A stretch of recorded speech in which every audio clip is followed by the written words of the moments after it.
కొందరు యేసయ్య యొద్దకు ఉన్న బిడ్డలను ముట్టవలనని కొందరు ఆయనకు వారిని తీసుకొని వచ్చేది.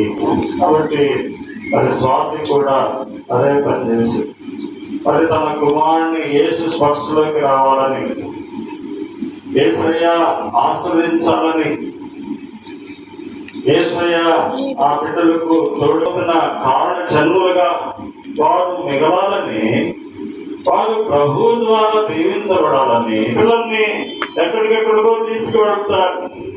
పిల్లల్ని ఎంతెంతో ఖర్చు పెడుతూ ఉంటారు. పిల్లల విషయంలో ఎన్నో విధాలుగా మరి నచ్చిని ఇప్పిస్తూ ఉంటారు. కానీ అసలైనటువంటిది ఏమిటంటే ఇవన్నీ చేయొచ్చు, కానీ అసలు చేయవలసినటువంటిది ఏమిటంటే ప్రభు స్పర్శ కిందకు తీసుకుని రావాల్సిందారు.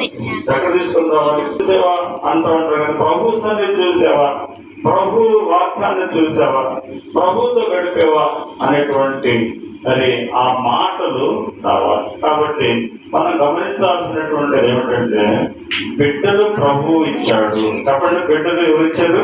ప్రభువు ఇచ్చాడు. గర్భ ఫలము యెహోవా ఇచ్చు బహుమానము.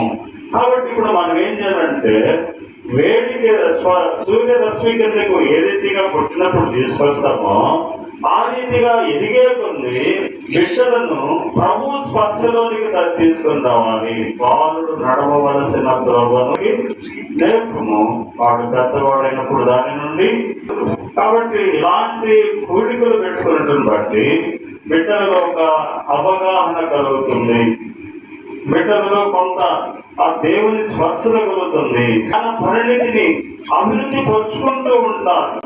వారు ఎంతో ముందుకు కొనసాగుతూ ఉంటారు. తన సంవత్సరము ఈ నూతనమైనటువంటి కొత్త సంవత్సర అనుభవము, ఈ కొత్త దేవుడు ఇచ్చినటువంటి దీర్ఘాయువులో పాలు పొందడానికి ప్రభు మనకు సహాయం చేస్తారు. కాబట్టి మనం కూడా పరీక్ష చేసుకుని నిజమే ప్రభు ఎన్ని విధాలుగా నాకు సహాయం చేస్తారు. ఏమన్నాడు ఉందా? కృత్యాలున్నాయా? నలపోసలు దండుందా? లక్షల పొడిచేదుందా? నియమితుడండి ఎవడుతారు నీ పిల్లలు అంటే ప్రభు అంత చక్కటి వాక్యం ప్రభు దగ్గరకు తీసుకున్నాం. ప్రభుని మహిమ చేస్తుంటే అతడు మన నుండి దూరం అయిపోతాడు. ఇప్పుడు కోడి ఇక్కడ మన లాగున్నాడు, ఇప్పుడు దూరం అయిపోయాడు. అంటే అక్కడ ఒక గదిలో చేసి ఇంకో గదిలో మారాడు. ఒక నలుగురు కూడుకుంటున్నారంట, అక్కడ ప్రార్థన చేసుకుంటా ఉంటారు. అంటే మనం దూరమైనా కానీ అతడిలో ఒక ఆలోచన ఇక్కడ బిడ్డలకు వారు బయటికి వెళ్ళినప్పుడు అది చదువు విషయంలో కాక, పని విషయంలో కాక, వివాహం అయిన తర్వాత కాక, లేక స్వాతి ప్రభు నా స్థితిగతులను సరిచేయగలిగినటువంటి దేవుడు.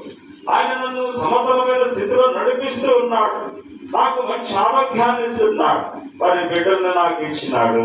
నాకు ఇచ్చినటువంటి ఆ ప్రభుని నేను మహిమపరచాలి అన్నటువంటి ఆలోచన కలిగినటువంటి ప్రభు సన్నిధిలోనికి తీసుకురావటము గొప్ప సంగతి. కాబట్టి ఇదే విధంగా మరి ఆ ప్రభు ఈ భూమి మీద